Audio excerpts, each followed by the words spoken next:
कुछ असफलताओं के बाद मन व्यथित रहता है। एक तरफ लगता है कि मैं कहीं अपने साथियों से पीछे छूटता जा रहा हूं, दूसरी तरफ लगता है अगर सफल नहीं हुआ तो मेरा क्या होगा। महाराज जी, ऐसे में महाराज जी मेरा मार्गदर्शन करें कि हाँ, मैं कैसे बिल्कुल। ये नई अवस्था में ये सोच तो होती है। अगर बच्चा हम एकाग्रता पूर्वक अपने पाठ को, तो हमें लगता है कि फेल कैसे हम हो गए। आपके ग्रंथ इतने बड़े बड़े नहीं, हमारे ग्रंथ इतने मोटे मोटे हैं। स्वाध्याय हर चीज का 10 साल पहले पढ़ा होगा, अगर वो बात पूछोगे तो अभी 10 मिनट में पूरी उसकी व्याख्या करके बता देंगे। अगर आप प्रयासरत हो, प्रयत्नरत हो, तो अपने विषय में असफल कैसे हो जाते हो। या तो आप ब्रह्मचर्यहीन हो रहे हो, इधर उधर प्रपंच कर रहे हो, अपनी पढ़ाई से विमुख आचरण कर रहे हो, मनोरंजन कर रहे हो। नहीं तो बच्चा, अपने चैप्टर को हमें 1 साल दिया जाता है, 1 वर्ष दिया जाता है अपने चैप्टर को कंठस्थ करने के लिए, पुष्ट करने के लिए। कितनी पढ़ाई होगी।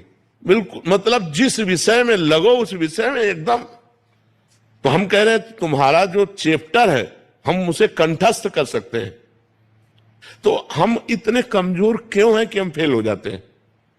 अगर ये हो कि भाई टीचर कोई पक्षपात करता है तो बात अलग है, नहीं तो हम फेल क्यों हो जाते हैं। कहीं ना कहीं हम गलत हैं। हम अपनी गलती को सुधारें।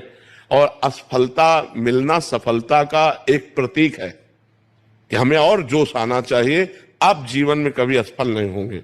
रात दिन पढ़ाई करो, ब्रह्मचर्य से रहो, भगवान का नाम जप करो, माता पिता की आराधना करो। कौन सी उन्नति जो तुम्हारे चरण न चूम ले। हमें चाहिए कि हम अपनी गलतियों का सुधार करें। मोबाइल में रील देखने में समय बर्बाद न करें, गेम देखने में बर्बाद न करें, गर्लफ्रेंड बॉयफ्रेंड वाली झंझट में ना पड़े, इस प्रपंच में ना फंसे। अगर आप सही से चलो और ब्रह्मचर्य धारण करो तो ब्रह्मचर्य में इतनी सामर्थ्य है कि सब कुछ याद हो सकता है। बच्चा, सब कुछ याद हो सकता है।